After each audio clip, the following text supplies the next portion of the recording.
La Biblia fue el primer libro impreso gracias a la invención de la imprenta moderna por Gutenberg.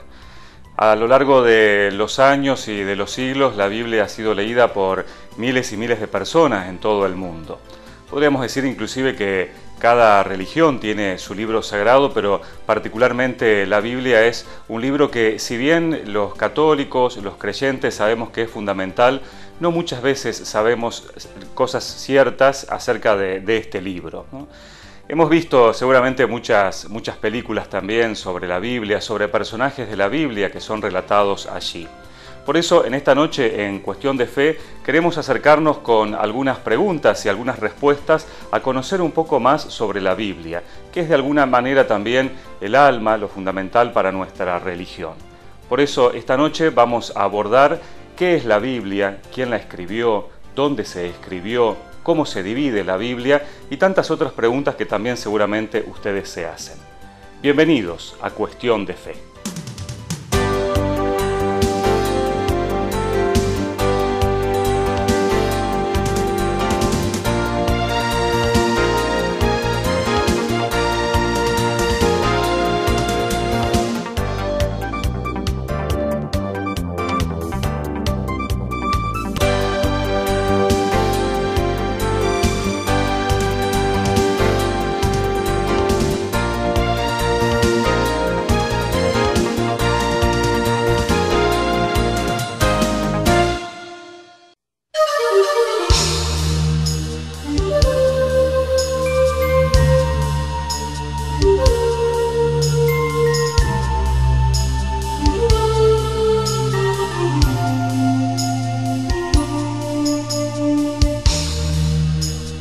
La Biblia no solo es un libro histórico, en el sentido en que a lo largo de muchos siglos ha sido leído, consultado y fuente de inspiración de gran parte de la humanidad, sino que también es un libro muy actual.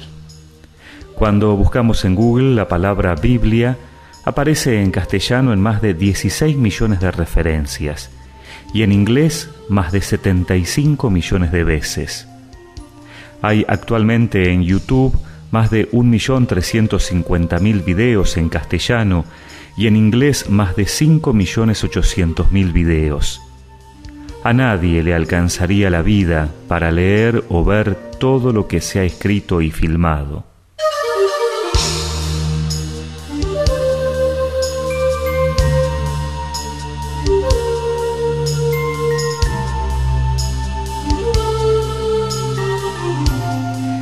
La Biblia ha sido fuente de inspiración en todos los tiempos.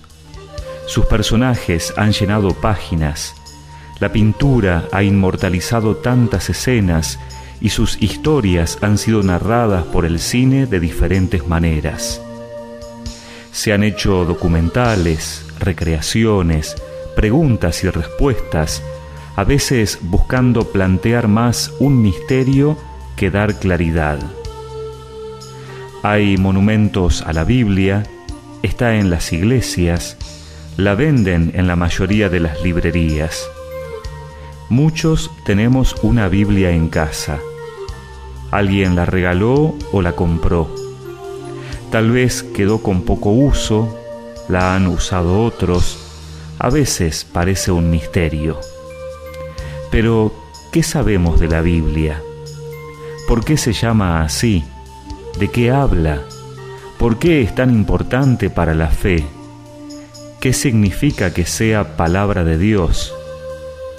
En Cuestión de Fe, hoy queremos plantearnos estas preguntas para buscar algunas respuestas, para que la Biblia nos ayude en nuestra fe.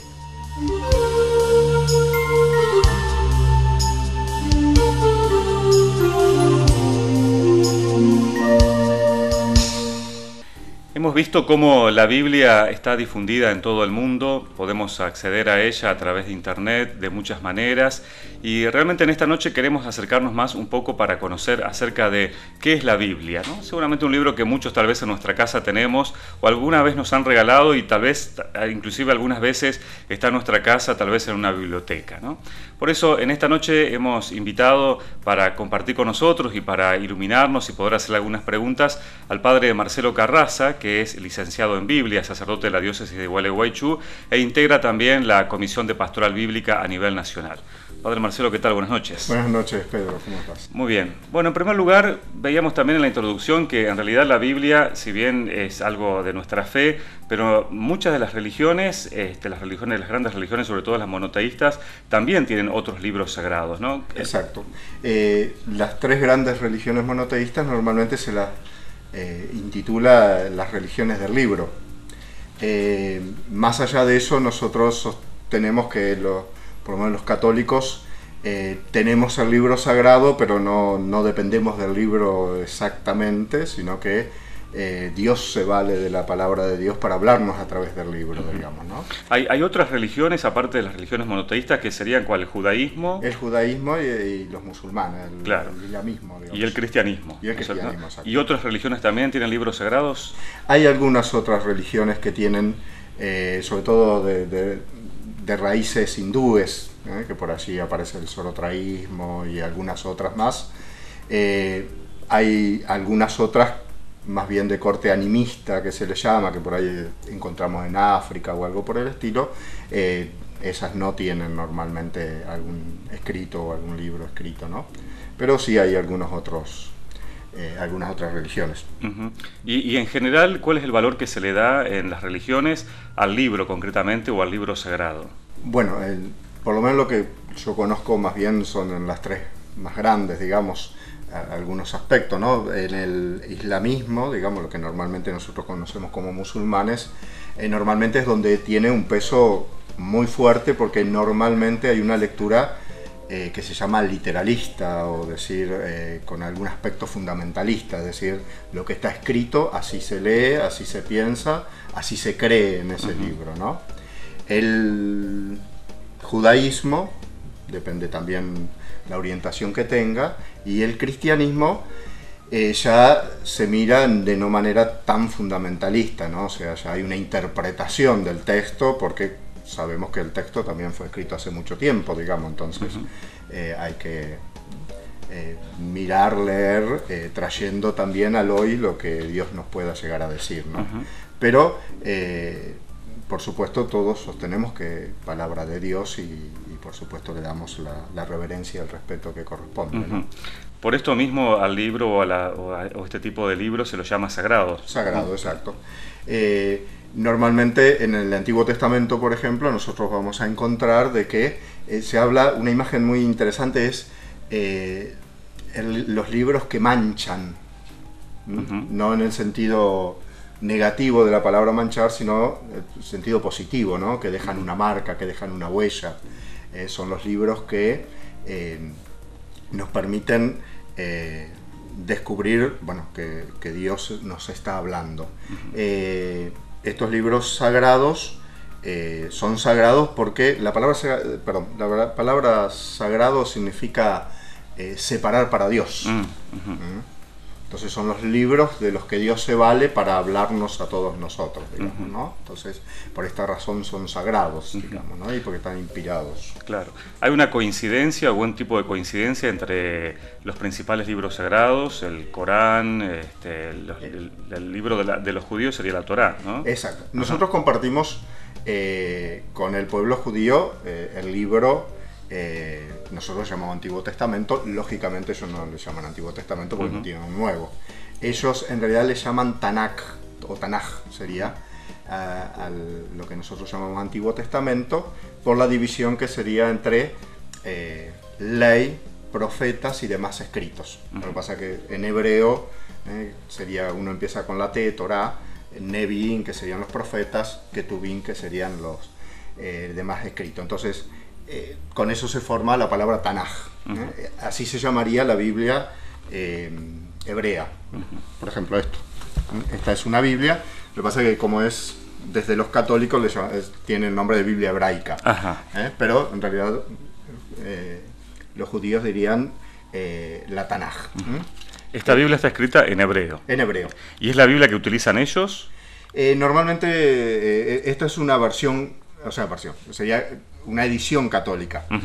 Pero sí, en sus en los escritos son lo que utilizan ellos, ¿no? Claro. Compartimos, digamos, en ese aspecto. Por supuesto, nosotros tenemos algunos libros más que ellos no tienen. Por porque ejemplo, la lista es así, digamos, de la Biblia, de la Tanaj o de la Biblia hebrea, había dos versiones. O mejor dicho, había cuatro, pero hay dos más importantes que son en hebreo, su original en hebreo, y la otra que es su original en griego, que fue hecho por unas colonias judías muy grandes que existían en lo que hoy sería Egipto. Entonces, en esas colonias se tradujo la Biblia al griego, que era, podríamos decir, el gran idioma de aquella época, ¿no? Entonces, el idioma común, el vulgar. El idioma digamos, común, ¿no? exacto, ¿no? Entonces, nosotros tenemos la Biblia, una lista de libros, había entre el pueblo judío que estaba en Palestina, en la zona de hoy, donde hoy está Israel, donde vivió Jesús, y había 200, 300 años antes de Jesús, otra lista de libros en esta versión griega que tenía unos libros más. Como los primeros cristianos hablaban en griego, lógicamente leyeron de esa Biblia en griego. Claro, claro. Y por esa razón tenemos esos libros más. ¿Y con el Corán, por ejemplo, hay alguna similitud? El Corán, ¿Alguna coincidencia? sí, en realidad no te podría decir si Mahoma era cristiano en algún momento o no, pero lógicamente él toma desde el Corán algunos aspectos que tienen que ver con el Antiguo Testamento y con el Nuevo Testamento. Bien. Por supuesto, nuestros hermanos musulmanes, ellos creen que todo esto fue dictado al oído a Mahoma, o sea que en ese aspecto se diría que como que Dios puso una inspiración en común, digamos, ¿no? Este es un aspecto interesante que le proponemos a la audiencia poder compartirlo en el siguiente bloque, después de la pausa comercial, ver precisamente quién es el autor de la Biblia, ¿no? O cómo se fue escribiendo la Biblia, o quién escribió la Biblia. Nosotros tenemos aquí sobre la mesa distintos tipos de Biblia también, para ver después en qué se diferencia una Biblia de la otra, si tenemos diferencias también con otras confesiones cristianas, ¿no es cierto? Todas estas preguntas que seguramente muchas veces ustedes también se han realizado, cómo identificar si una Biblia es católica o no es católica, por ejemplo, y si se puede leer una Biblia también que no pertenezca a la religión católica, que no esté aprobada por la fe católica. Vamos a continuar en Cuestión de Fe después de esta pausa comercial, también haciéndonos estas preguntas sobre la Biblia.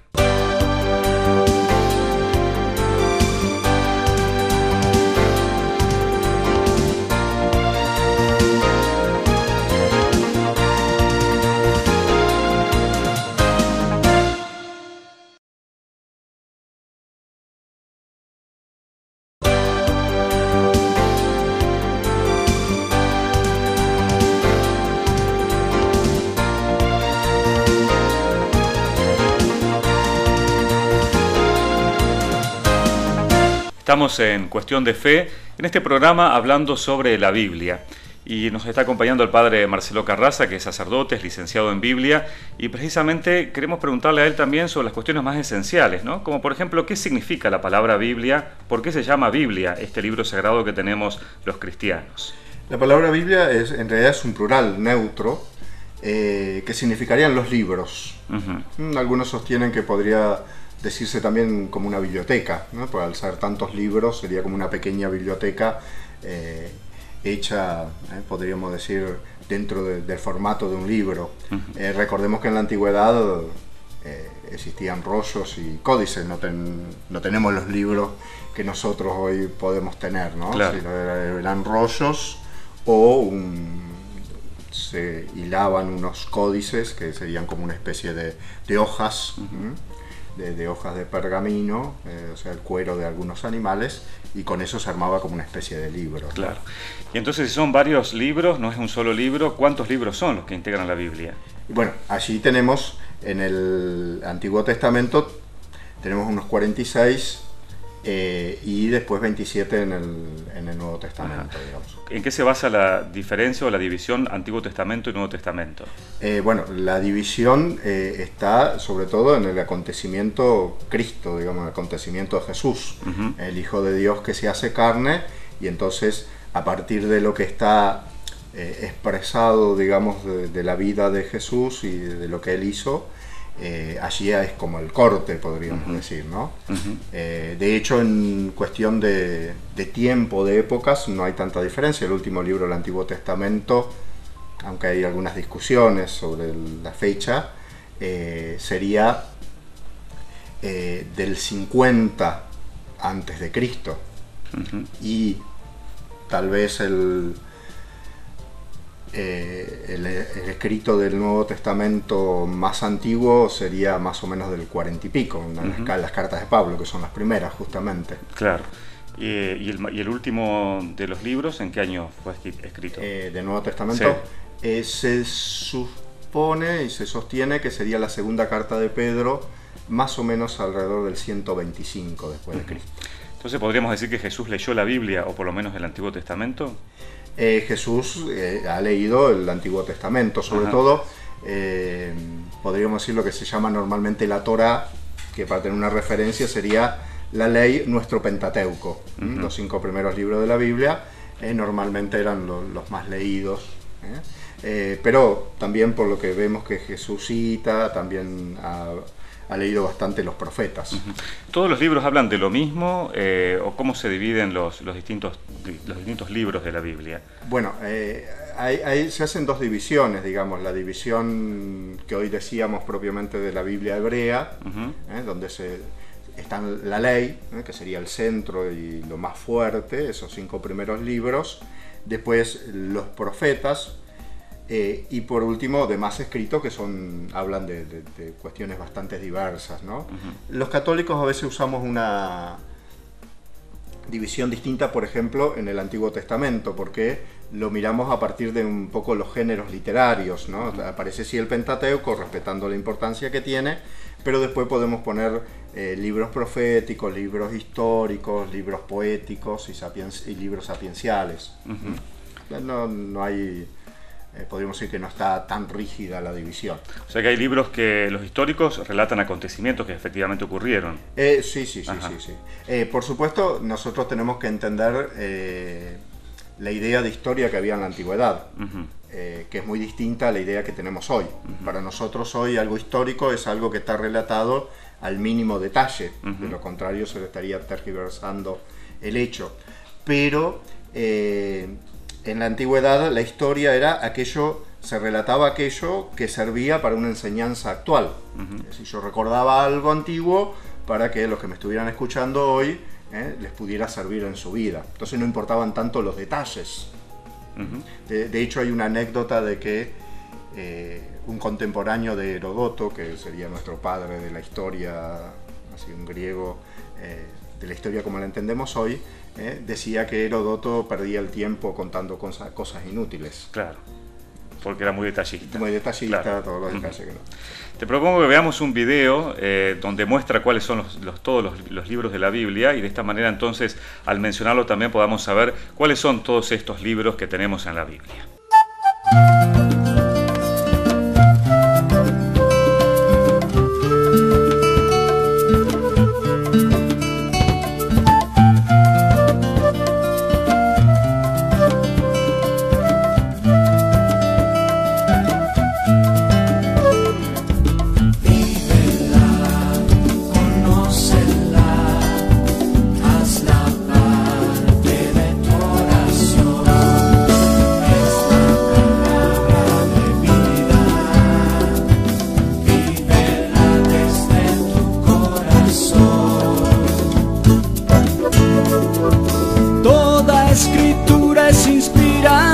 Por Dios y es útil para enseñar. Toda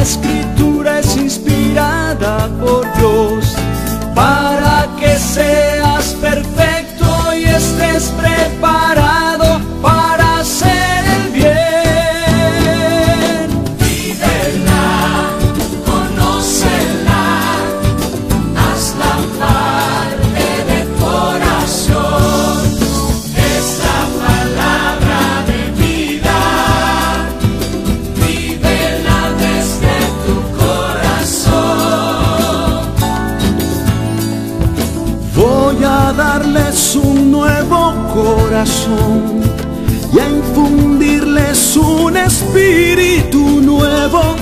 Les quitaré su corazón de piedra e infundiré mi espíritu en ustedes para que vivan según mis mandamientos.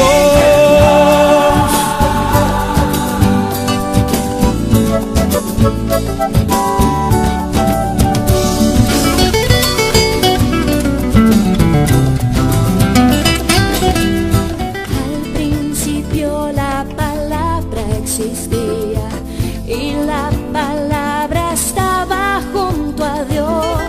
Lo que hemos visto y oído anunciamos, pues la palabra era Dios en verdad. Lo cantamos para tu alegría completa. Conócela, hazla parte de corazón. Es la palabra de vida, vívela desde tu corazón, vívela, conócela, hazla parte de corazón. Es la palabra de vida, vívela desde tu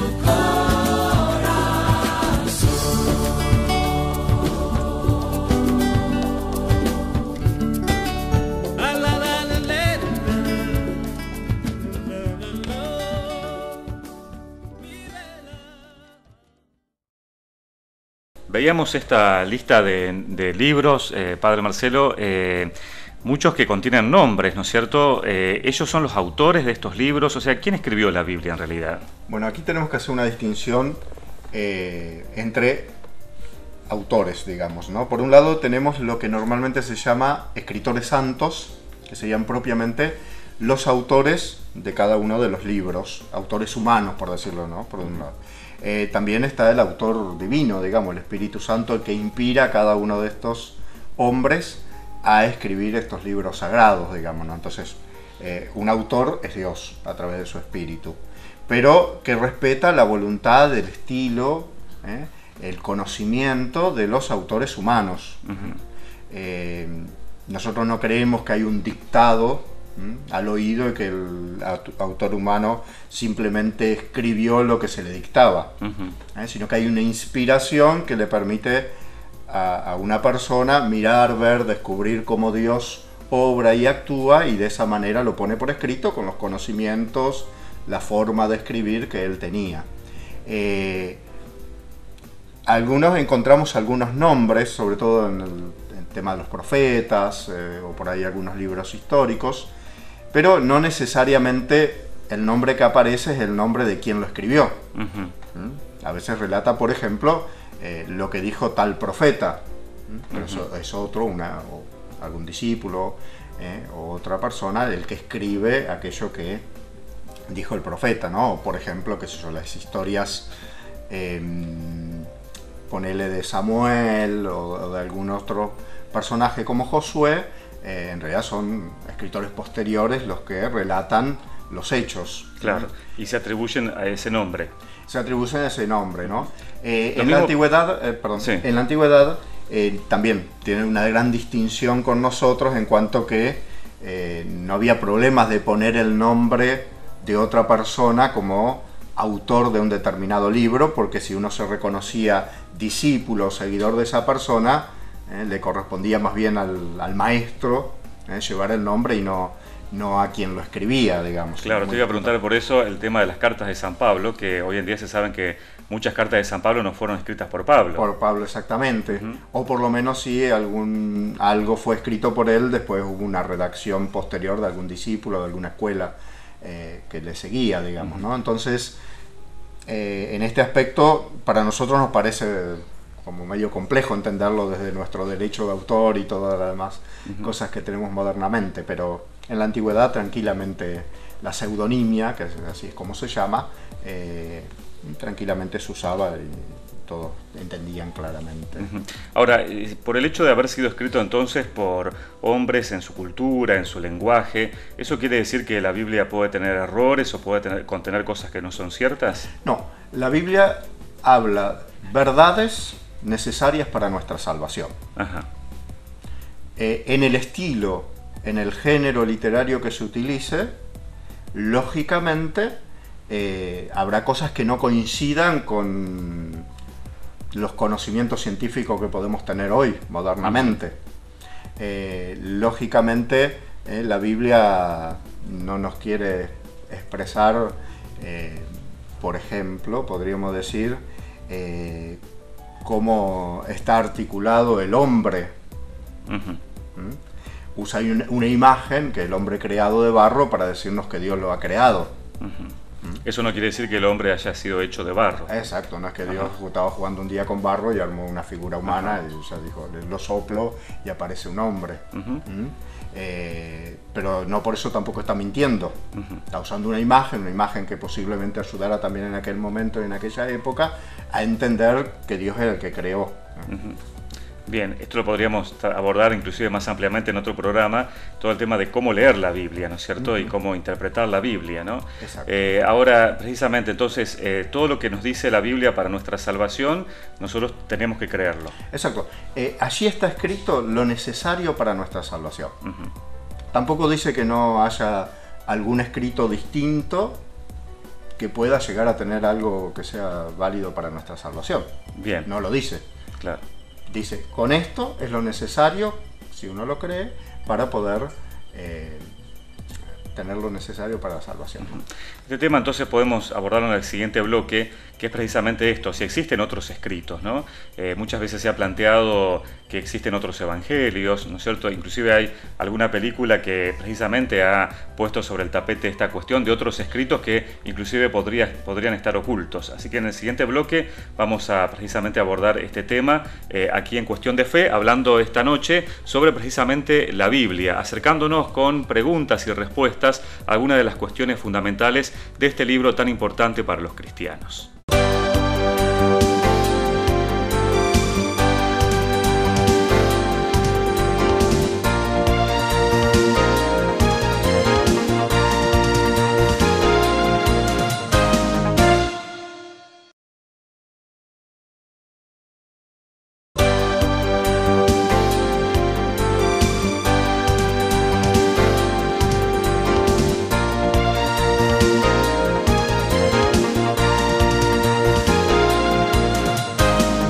Estamos en Cuestión de Fe hablando sobre la Biblia y hace algunos años se conoció una película que se llama Estigma y que plantea cuestiones precisamente en relación con algún mensaje o algún otro libro dentro de la Biblia, mejor dicho, que no está dentro de la Biblia, ¿no? Sino que fue ocultado, que de alguna manera no se conoció o que hay intenciones inclusive de que no sea conocido.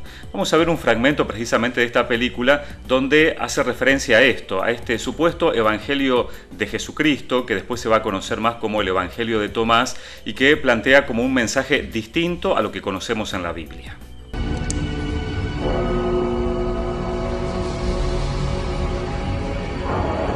¿Andrew Kiernan? Yo soy Kiernan. Quiero ver a Almeida. No conozco a ningún Almeida. Delmónico me envió esta copia del documento. La chica escribió eso. Yo la vi hacerlo. ¿Qué es? Tal vez sea el vestigio cristiano más significativo que se haya encontrado. ¿Por qué? Es un evangelio en arameo del primer siglo descubierto cerca de las cuevas de los manuscritos del Mar Muerto, fuera de Jerusalén. Almeida y yo concluimos que es un evangelio de Jesucristo, con sus propias palabras en arameo. Pero hay unas facciones en el Vaticano que creen que este documento podría destruir la autoridad de la Iglesia moderna. ¿Cómo? Fueron las palabras de Jesús a sus discípulos en la noche de la última cena, sus mandamientos y cómo continuar con su Iglesia después de su muerte. ¿Y por qué sería eso tan amenazante? Cuando dimos nuestras conclusiones a la Comisión de Evangelios, Hausmann nos ordenó detener nuestro trabajo. Almeida se rehusó, robó el documento y desapareció. Hausmann nos excomulgó en nuestra ausencia. ¿No tiene idea de dónde está? No quiere que lo atrapen hasta terminar la traducción. Le enseñaré. Ese es Delmónico, yo y Almeida. Todos juntos traducíamos el Nuevo Evangelio. A este hombre lo vi hace 3 semanas, en Brasil. Sí. Está muerto. ¿Cómo lo sabe? Porque lo vi en su ataúd en una iglesia en Belo Quinto. Lo siento. Entonces se acabó. Se fue para siempre. ¿Por qué detuvieron su trabajo? ¿Qué era tan amenazante sobre este evangelio? Mire a su alrededor, padre. ¿Qué ve? ¿Una iglesia? Es un edificio. La verdadera iglesia de Cristo es mucho más. No edificios hechos de piedra y madera. Amo a Jesús. No necesito una institución entre él y yo, ¿entiende? Solo Dios y el hombre. Sin sacerdotes, sin iglesias. Las primeras palabras del Evangelio de Jesús son: el reino de Dios está dentro de ti. Y todo alrededor tuyo, no en edificios de piedra o madera. Divide un pedazo de madera y ahí estoy. Alza una piedra y me encontrarás. Sí, hermano. ¿Por qué usa guantes el padre Almeida? Almeida era un hombre atormentado, un hombre santo, un hombre santo. Usaba guantes para cubrir las marcas del estigma.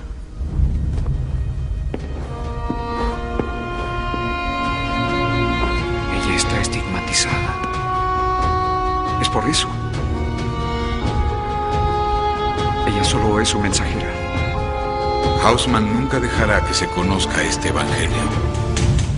Le vamos a preguntar al padre Marcelo Carraza precisamente sobre este fragmento de la película que hemos visto, si existen otros libros que no estén contenidos dentro de los evangelios o dentro de la Biblia, o que pueden llegar a existir otros que nos cuenten una historia distinta sobre Jesús o sobre el mensaje de la Biblia. Existen libros, sobre todo teniendo en cuenta de que la Biblia se termina de escribir más o menos, podríamos decir, en 1200 años de extensión. O sea, en todo ese tiempo, lógicamente, ha habido otros escritos. En el Antiguo Testamento, lo que sería la época del Antiguo Testamento, hay otros libros que se fueron escribiendo, sobre todo, se les llama más bien apocalípticos, con ideas bastante fantasiosas, de algunas, podríamos llamar sectas, en el sentido de facciones, de partes del judaísmo, que fueron escribiendo algunos libros que casi nunca estuvieron en condiciones de, podríamos decir, de entrar dentro de la lista de los libros de la Biblia en el Antiguo Testamento. En el Nuevo Testamento es algo distinto, porque en realidad lo que aparecen son textos semejantes en su formato y en su nombre a los textos que están en el Nuevo Testamento. Es decir, aparecen evangelios, aparecen cartas, aparecen apocalipsis, algunos hechos también. Estos son los evangelios apócrifos que se llaman. Exacto. Normalmente se llama evangelio apócrifo, pero a veces hay apocalipsis, hay hechos, etcétera, etcétera. Normalmente estos textos, también la gran mayoría fantasiosos, son bastante tardíos. Muchos están relacionados a, podríamos decir, grupos que tenían una filosofía, la filosofía gnóstica, que tendríamos que decir muchas cosas, pero para decirlo de una manera muy sencilla, ellos hablaban de que lo espiritual y lo que podríamos llamar hoy psíquico era lo importante, y lo material y corporal era una degradación para los hombres, ¿no? Entonces, esta gente que tomó parte del cristianismo, de hecho algunos sostienen que se había unido un poquito a la comunidad que escribe el Evangelio de Juan, se terminan separando, porque lógicamente el mensaje del cristianismo no es que el cuerpo es malo ni nada por el estilo, y entonces empieza a escribir libros, donde ahí aparecen distintos evangelios, por ejemplo. Uno de estos es el Evangelio de Tomás. Para decir a ciencia cierta, el Evangelio de Tomás es el que más se parece y se asemeja a los evangelios sinópticos que tenemos en la Biblia nuestra. Claro, porque este evangelio, según la película, lo que plantearía es que, digamos, la iglesia sería como una especie de invento, porque lo importante del evangelio o del mensaje de Jesús es la relación interior, dice, de Dios con las personas, ¿no? Como que nada debería exteriormente limitar eso. Sí, es un mensaje también sacado de contexto. Digamos, la película saca de contexto el mensaje, ¿no? Pero también, si vos lees el Evangelio de Juan y solamente lees ahora hay que adorar a Dios en espíritu y en verdad, podés llegar a decir una cosa así. Entonces, sacado de contexto, uno puede hacerle decir cualquier cosa a la cuestión, ¿no? Ahora, ¿estos evangelios apócrifos están ocultos? ¿Han estado ocultos? A ver, por empezar, por ejemplo, para ir al caso del Evangelio de Tomás, es un evangelio que se descubrió en el siglo XX. ¿Por qué? Porque todas estas secciones o grupos fueron desapareciendo, por lo tanto no hubo quien cuidó y guardó esos libros como lo guardó, por ejemplo, la Iglesia a los libros de la Biblia. Entonces fueron desapareciendo, por ahí con los descubrimientos arqueológicos se fueron encontrando. En la zona de lo que hoy es Egipto se encontró un yacimiento arqueológico que se llama Nag Hammadi, donde se encontró, por ejemplo, el Evangelio de Tomás. O sea, que recién allí aparece esto. No lo descubre la Iglesia, o sea que no puede tenerlo oculto porque lo descubre gente arqueólogos. Y por otro lado, si vos vas a cualquier librería, digamos que venda libros religiosos de cierta importancia científica, tranquilamente podés tener un librito que son evangelios apócrifos. No están ocultos entonces. No, para nada. Claro. Ahora, ¿por qué y en qué momento se dijo estos evangelios o estos textos forman parte de la Biblia y estos otros evangelios o estos otros textos no forman parte de lo que diríamos es el conjunto de los libros de la Biblia, el conjunto oficial, ¿no?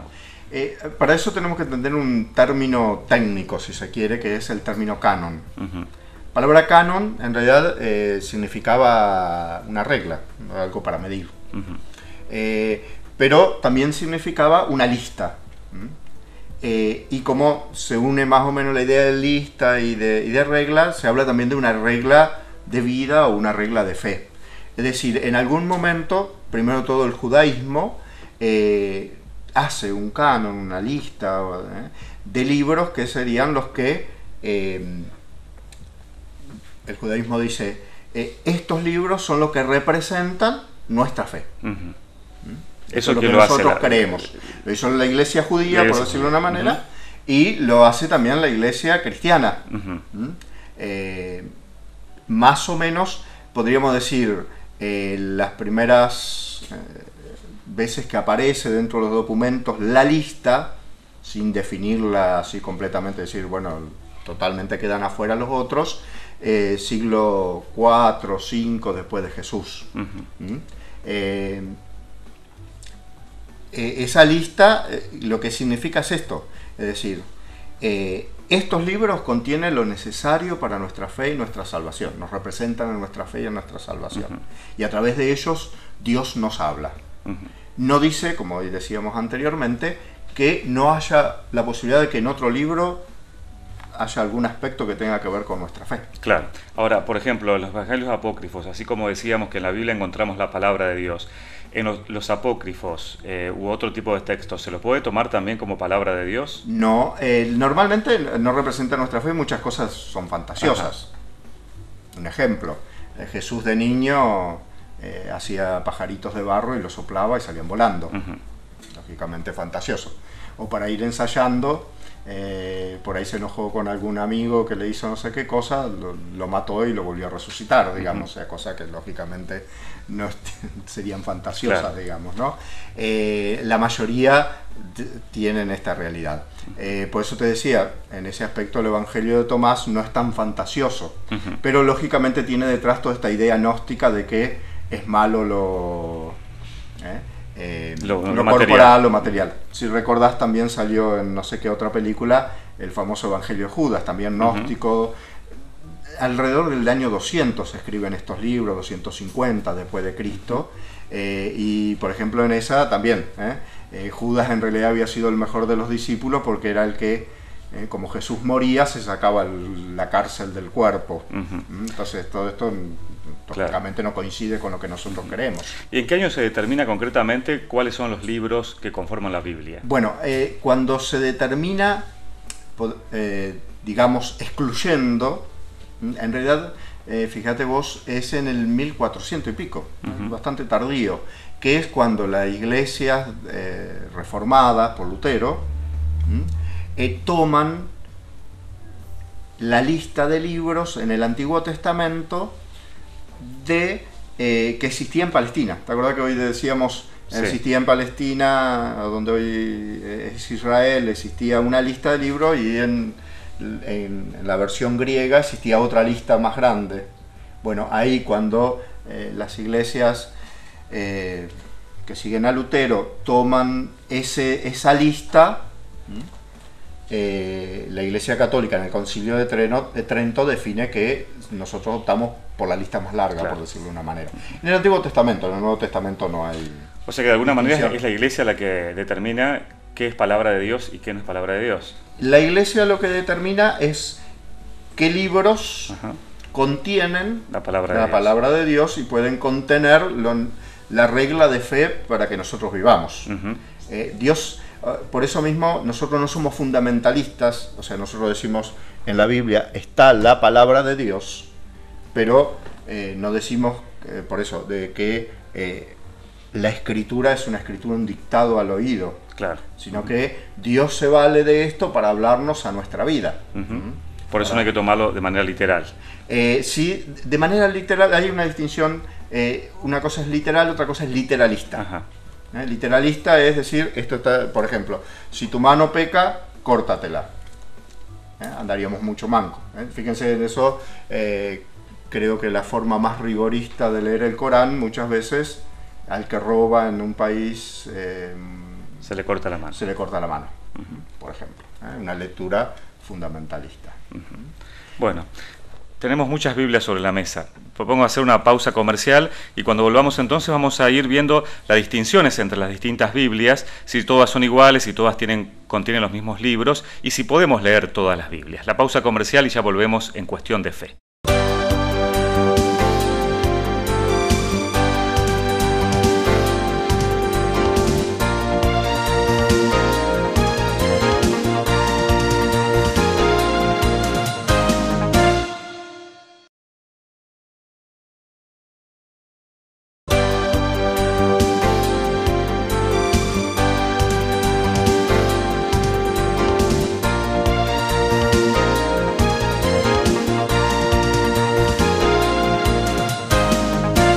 Estamos en Cuestión de Fe hablando sobre la Biblia, compartiendo esta noche con el padre Marcelo Carraza, que es licenciado en Biblia, que nos ha traído además muchas Biblias, ¿no? De hecho, a veces también a la gente le pasa, ¿no? De que tiene Biblias en la casa, que le han regalado, que le ha regalado otra persona, y bueno, muchas veces sucede esto, ¿no?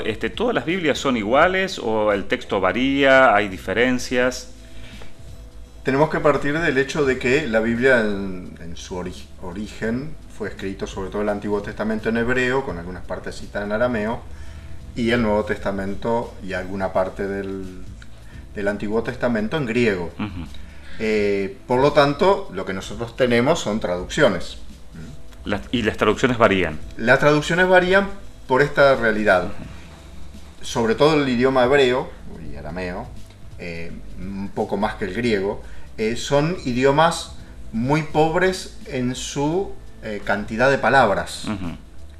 Eso hace que las palabras sean muy ricas, porque una palabra puede significar muchas cosas. Un ejemplo, nosotros vamos a un diccionario en castellano y una palabra tal vez tenga 3 párrafos o 5 párrafos de cosas que puede significar. En cambio, tal vez vas a una palabra en hebreo y tenés 2 hojas, 3 de posibles significados. Son términos muy ricos. Por lo tanto, cuando se tiene que traducir algo del hebreo, por ejemplo, al castellano, tenés muchas posibilidades de palabras para poder traducir. Ahora, ¿por qué en estas Biblias que has traído hay algunas que parecen mucho más grandes y otras que parecen más pequeñas, ¿no? Claro, bueno, depende también porque hay algunas también son solo Nuevo Testamento, otras son Biblias, ¿no? Depende también un poco de la traducción. Tenemos desde, por ejemplo, esta porque está en latín. Ajá. Es una Biblia antigua. Esto es una Biblia antigua. En realidad la traducción es de 1700 y pico. Esto, por supuesto, una edición bastante más, un poco más moderna, de 1800 largo. Sin embargo, fíjense, ya tiene los restos del tiempo. Las primeras traducciones de la Biblia al latín las realizó San Jerónimo. Estamos hablando ya alrededor, bueno, algunos dicen que habría una traducción previa, pero estamos hablando más o menos alrededor del 300-400 después de Cristo. Eso está en el latín. ¿Hay alguna Biblia acá que no sea católica, por ejemplo? A ver, hoy por hoy hay Biblias, o sea, hay Biblias que no son católicas, yo aquí no tengo ninguna, pero sí hay Biblias que se les llama más bien ecuménicas. En realidad parten de la traducción de la versión Reina Valera o de alguna otra versión propia de las iglesias que siguen a Lutero y que son, digamos, aceptadas por la Iglesia Católica. Hace un ratito decíamos que ellos tenían una lista de libros un poco más corta del Antiguo Testamento, pero justamente para que sean ecuménicas, estas Biblias traen lo que se llaman deuterocanónicos, que serían los libros que tenemos los católicos en el Antiguo Testamento. Entonces pueden servir justamente para ambos. Mucha gente de hecho, esta por ejemplo, es una, ¿no? La Biblia de estudio de Dios habla hoy, por ejemplo. Mucha gente que muchas veces les pasa que, bueno, tal vez le regalan una Biblia y no sabe si leerla, si no leerla, si es una Biblia, podríamos decir, católica, ¿no es cierto? ¿Cómo se hace para distinguir esto?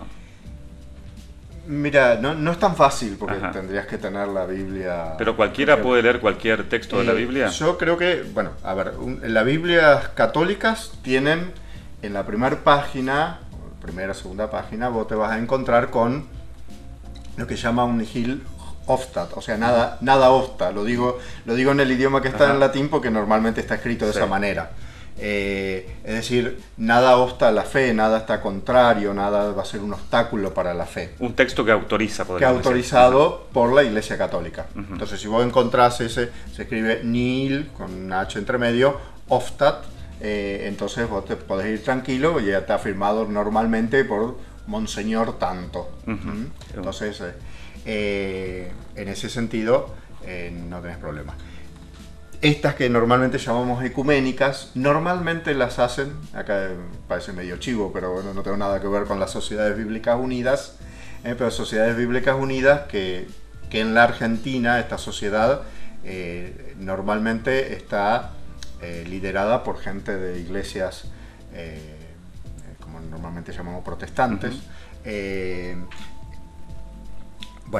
Sociedades Bíblicas Unidas normalmente sacan ya Biblias ecuménicas. Claro. Y de hecho muchas hasta traen no esto de nada obsta a la fe, pero sí por ahí una carta de un obispo que dice, bueno, también puede ser usada por los católicos o algo por el estilo. Así que si es Sociedades Bíblicas Unidas y es media moderna, también podríamos tener cierta seguridad. Claro.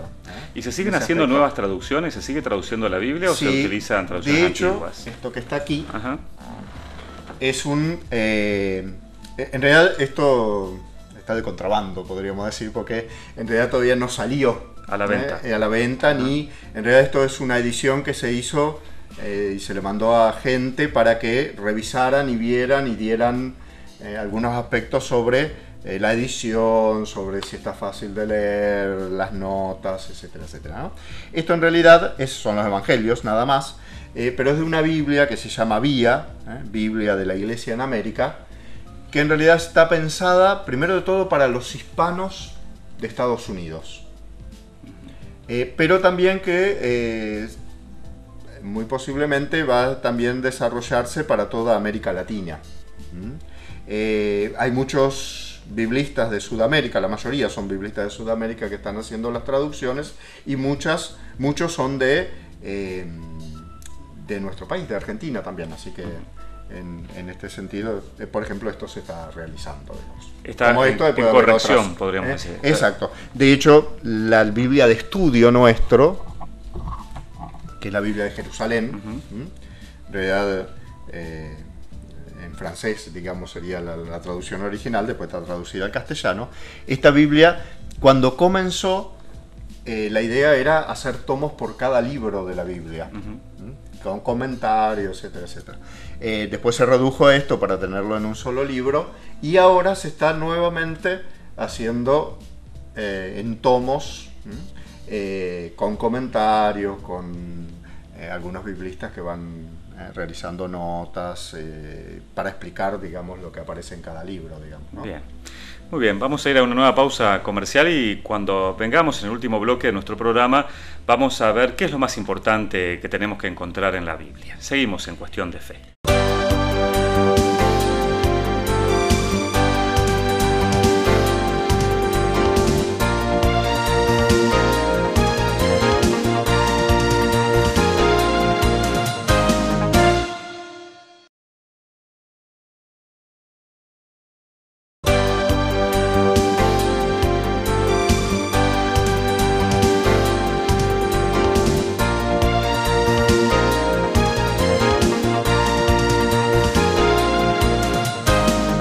Estamos en Cuestión de Fe hablando sobre la Biblia y ya en el último bloque, Padre Marcelo Carraza, queríamos preguntarte si alguien tuviera que comprar una Biblia o tuviera interés en comenzar a leer la Biblia, ¿no?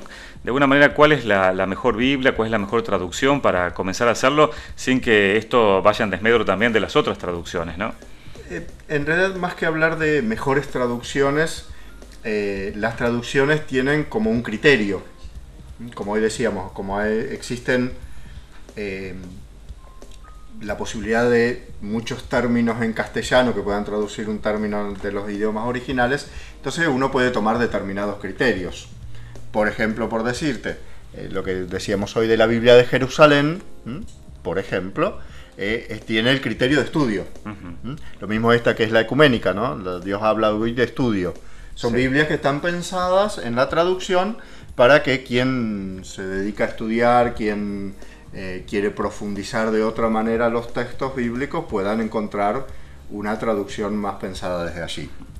Esta, que es una de las más conocidas por nosotros, el Libro del Pueblo de Dios, normalmente, que es argentina, además esto es una traducción argentina, o sea, es uno de los pocos países que tiene una traducción de la Biblia en lenguaje propio. En lenguaje propio, ¿no?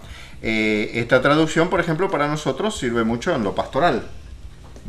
Porque es nuestro lenguaje. Claro.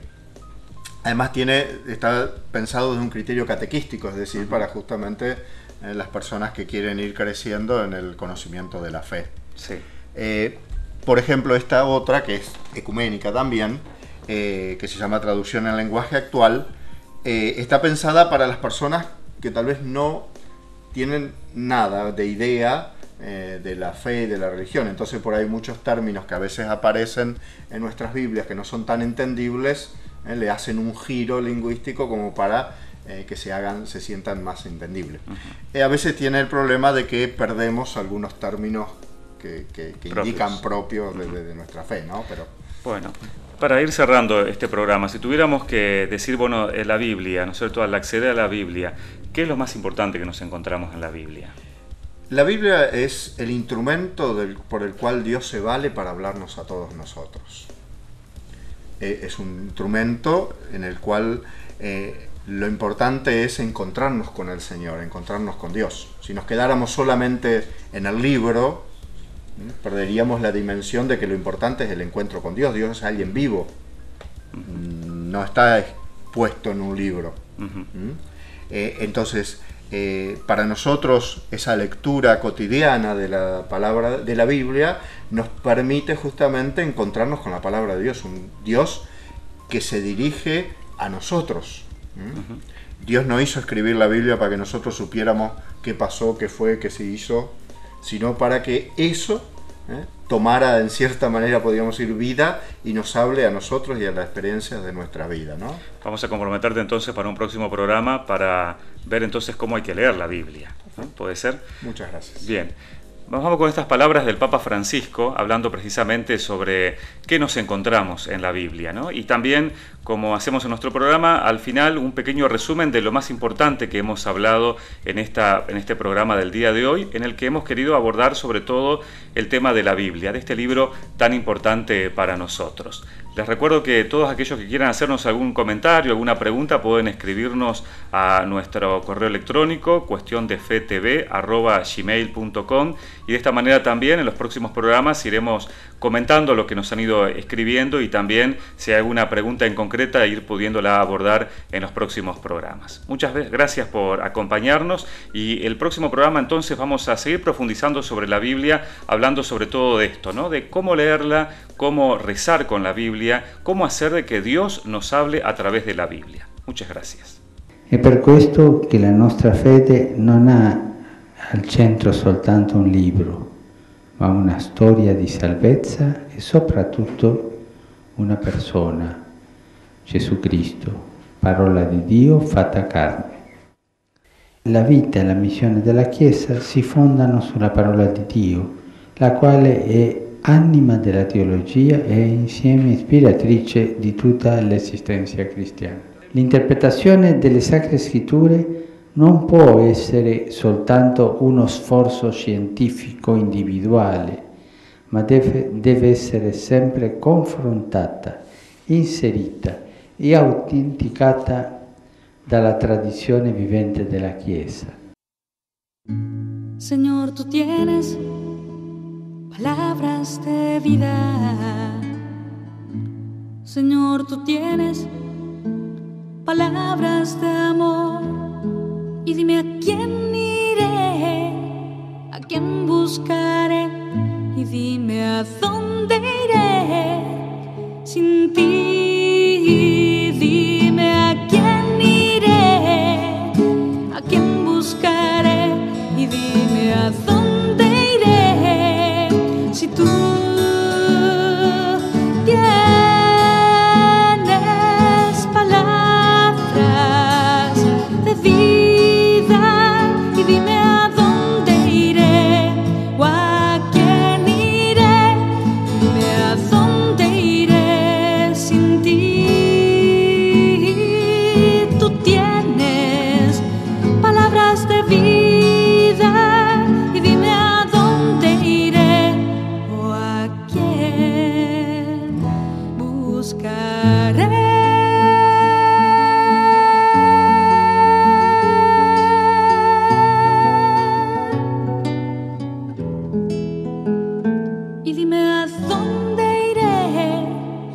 ¿A dónde escaparé? Y dime a quién buscaré si tú tienes palabras de vida y dime qué haré sin ti.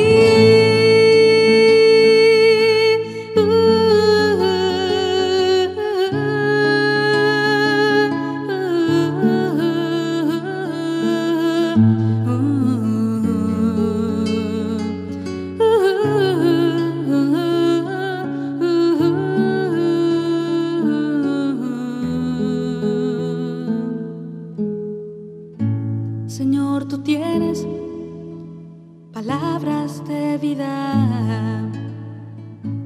Señor, tú tienes palabras de amor. Y dime a quién iré, a quién buscaré, y dime a dónde iré si tú tienes palabras de vida y dime a dónde iré o a quién iré. Dime a dónde iré sin ti. Tú tienes palabras de vida y dime a dónde iré o a quién buscaré.